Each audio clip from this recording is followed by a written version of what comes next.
Hello everyone and welcome to this video. We are discussing on DCF valuation and in this video we will talk about terminal value calculation. But before that let's just do a revision of the concept of DCF valuation. अगर मान लीजिए ये एक company है, ये company की balance sheet है और आपको ये कंपनी को परचेज करना है। तो ये कंपनी को परचेज करने का मतलब क्या हुआ कि आप उसके ये एसेट्स को परचेज कर रहे हो, राइट। तो डीसीएफ के हिसाब से किसी कंपनी की वैल्यू क्या होती है? डीसीएफ के हिसाब से किसी कंपनी की वैल्यू उससे होने वाले कैश फ्लोज पर डिपेंड करती है।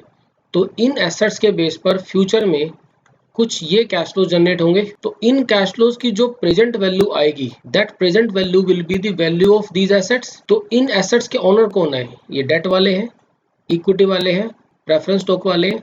तो वो जो प्रेजेंट वैल्यू आएगी वो इन एसेट्स की वैल्यू होगी और इस कंपनी के लिए हम मैक्सिमम यही प्राइस पे करने के लिए रेडी होंगे according to DCF valuation, right.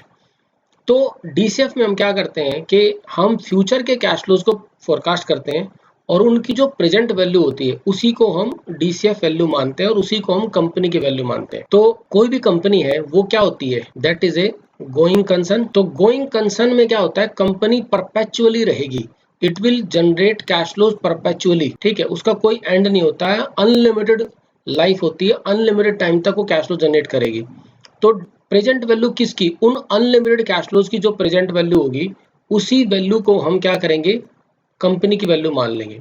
But क्या ये प्रैक्टिकली पॉसिबल है कि हम अनलिमिटेड कैश फ्लोज फोरकास्ट करें, अनलिमिटेड ईयर्स के लिए कैश फ्लोज फोरकास्ट करें, परपेचुअल कैश फ्लोज फोरकास्ट करें? Not possible.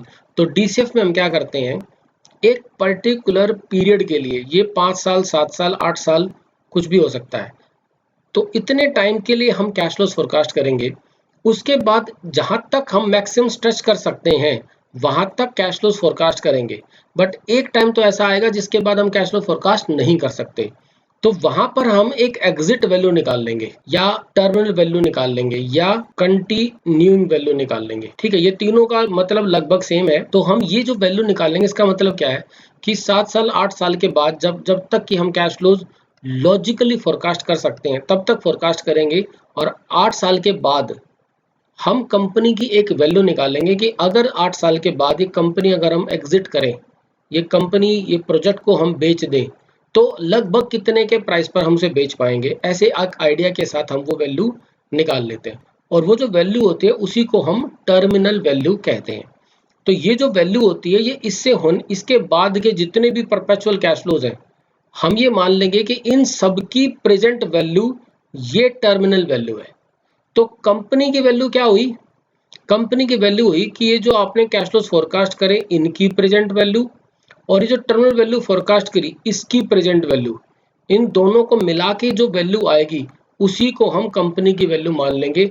उसको आप एंटरप्राइज वैल्यू मान लो या फिर उसको इक्विटी वैल्यू मान लो, वो डिपेंड करेगा कि आपने मॉडल कौन सा बनाया है।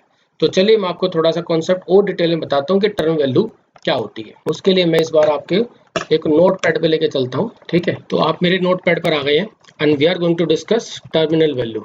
What is terminal value?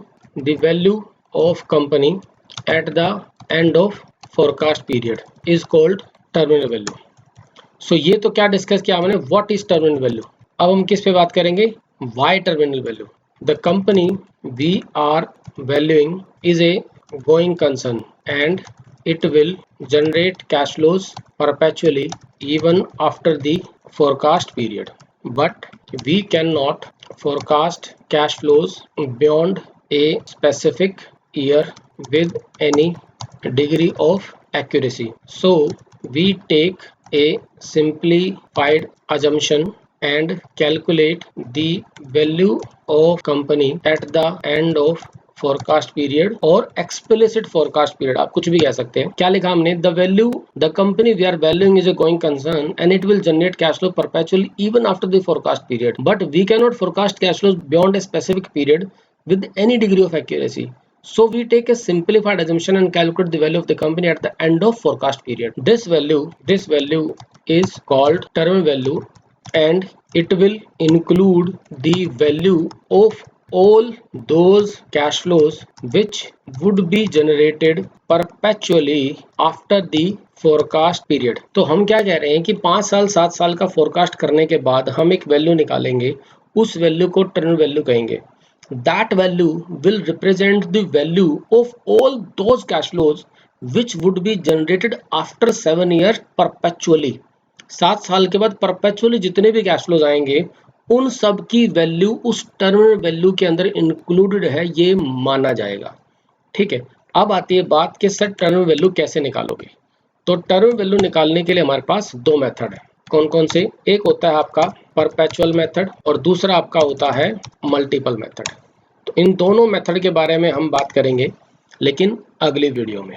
ठीक है, इस वीडियो के लिए इतना ही। See in the next video. Thanks for watching.